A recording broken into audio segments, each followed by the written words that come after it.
Hey there, and welcome to the Weaver's world. Aliens are a staple of science fiction, and with good reason. Imagine a completely different race that has languages, cultures, and ideas born from an entirely different point of view. How interesting it would be to talk to them. Often, these aliens are modeled after real-life animals, so that begs the question, what if some of the animals we know were sapient? How would they live?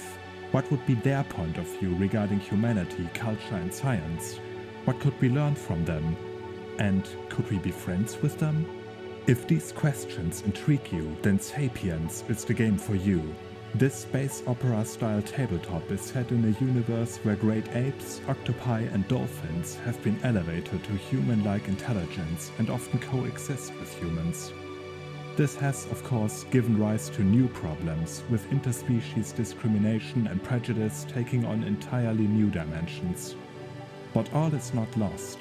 Indeed, there are teams made up from humans and the so-called uplifts, working in unison to either just make a living or change the worlds of sapiens for the better. In this video, I will talk about what led to this situation, which troubles humans and uplifts are going through, and what kind of adventures you might find yourself in. So, like this video, subscribe for more like it, and let's go!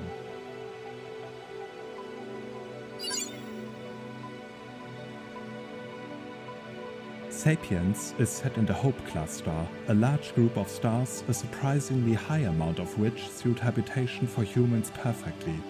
The Hope Cluster was named thus due to the fact that it was the hope of humanity when they set out from their own war-torn solar system. Long before this war broke out, however, humanity enjoyed what is today known as Pax Terra, supposedly a golden age of peace and prosperity. With this age coming to an end, new technologies were implemented, the so-called uplifting being one of them. This complex genome editing process allowed animals to develop human-like intelligence, intended to make them usable as weapons, sources of cheap labor, and whatever else humanity desired.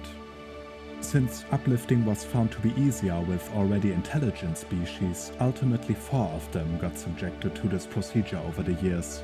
First gorillas, then orangutans, followed by dolphins, and finally octopi. They were meant as disposable soldiers to end wars, one way or another, but soon began demanding rights of their own. This led to the wars escalating more and more, culminating in literally millions of deaths when the colonies of Mars were razed after its 2 moons collided. At this point, Cameron Banks stepped in.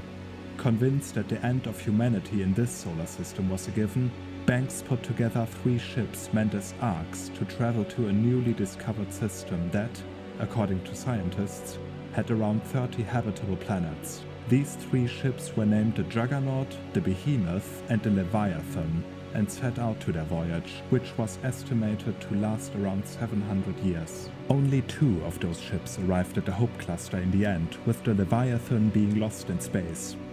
Quickly, scientists discovered that not only were there more planets habitable for humans and uplifts than previously thought, they also found a sapient race native to the cluster, the Task, small goblin-like creatures incapable of spacefare but with strange psychic powers. Also, the Task were not the first to inhabit these planets.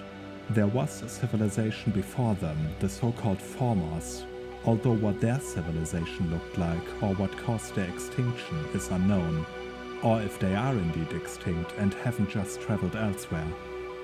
Today, despite its name, the Hope Cluster isn't peaceful or even unified. The descendants of the 2 colony ships wasted little time in antagonizing one another and forming 2 distinct states, the Moths and the Juggers, who waged multiple wars. The peace they currently enjoy is more of an uneasy truce than anything, with animosities flaming up and escalating into battles time and time again. Humans are the dominant species in both of these camps, with uplifts and tasks existing alongside them. While they are little more than second-class citizens in Moth, they enjoy equal rights in Jugger, although reality is often different. Many humans, although they have never met a gorilla or orangutan who hasn't been uplifted, still firmly believe that uplifts wouldn't exist without them and that this gives them superiority. the same level of prejudice is often applied to the task. And as if that wasn't enough, the next challenge to humanity's belief in what constitutes sapience is around the corner. Android technology isn't far from being perfected, and many people fear that androids will cost millions of jobs all around the cluster. Although mankind and uplifts have left Earth and the old solar system behind so long ago, many of their problems are still the same.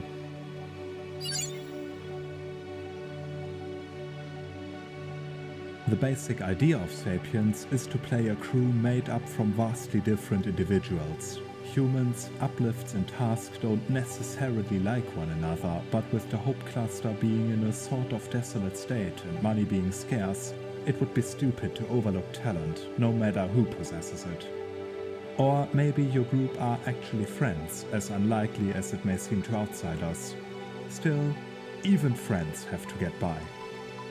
Thinking about what sort of group you will play is an important step in Sapience. Whether you are mercenaries, smugglers, merchants or treasure hunters, some greater purpose knits your group together. That purpose might be idealistic or pragmatic, but it keeps your crew together, even if they are a former human cop, a gorilla mercenary, an octopus gambler, and a Task who just sort of showed up but proved to be useful. Instead of a fixed class system, Sapience uses careers, which are meant to emulate your character's development up to that point. There are quite a few to choose from, but creating your own is also possible. There is also a plethora of traits to choose from, special abilities, some of which are specific to certain species. These give your character even more depth and things they excel at to better help the crew. And, of course, you'll need a starship. Starships are designed like a character, usually by the group, deciding things like the ship type, its condition, how they acquired it, and so on together. This of course already tells a story about your group and gives them yet another reason to stick together. After all, if you still have a debt to pay for your ship, it's much easier to do so in a group.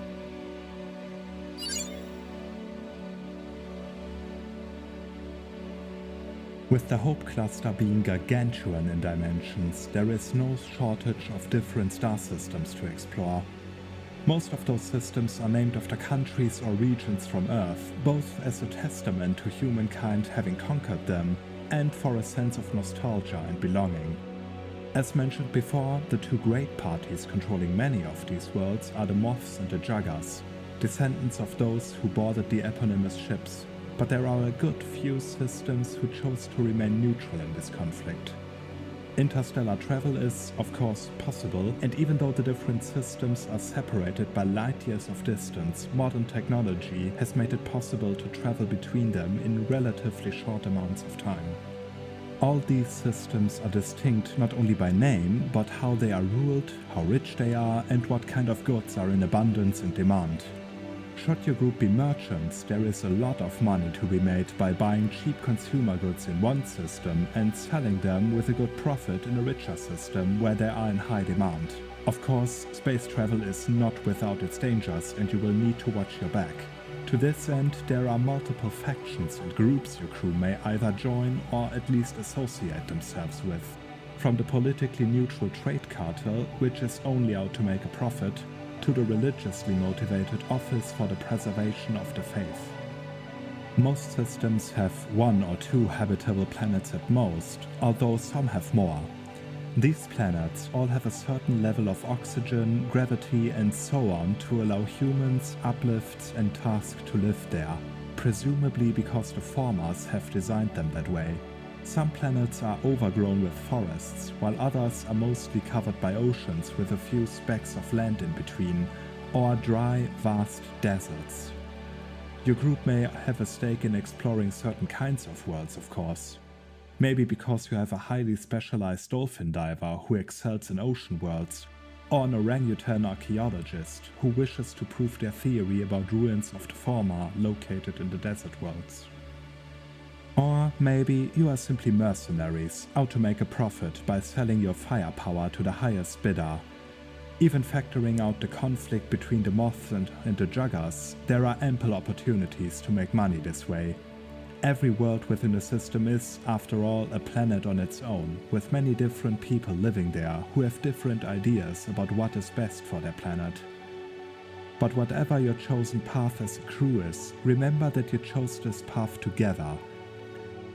Every member of your crew is important in their own way, and even if humans, uplifts and tasks often rub each other the wrong way, you are comrades in arms, at least, and maybe even friends at best.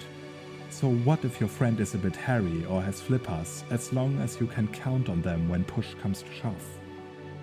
So at its core, Sapience is about overcoming differences, at least among one another. Like every good science fiction story, Sapience uses the medium to address problems we are facing today, but I don't think I need to tell you that.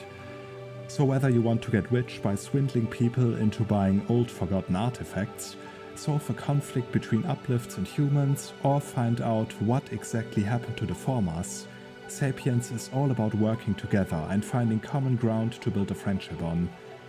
If you like this premise, I will include a link to buy the system in the description, as well as the system's official Twitter account.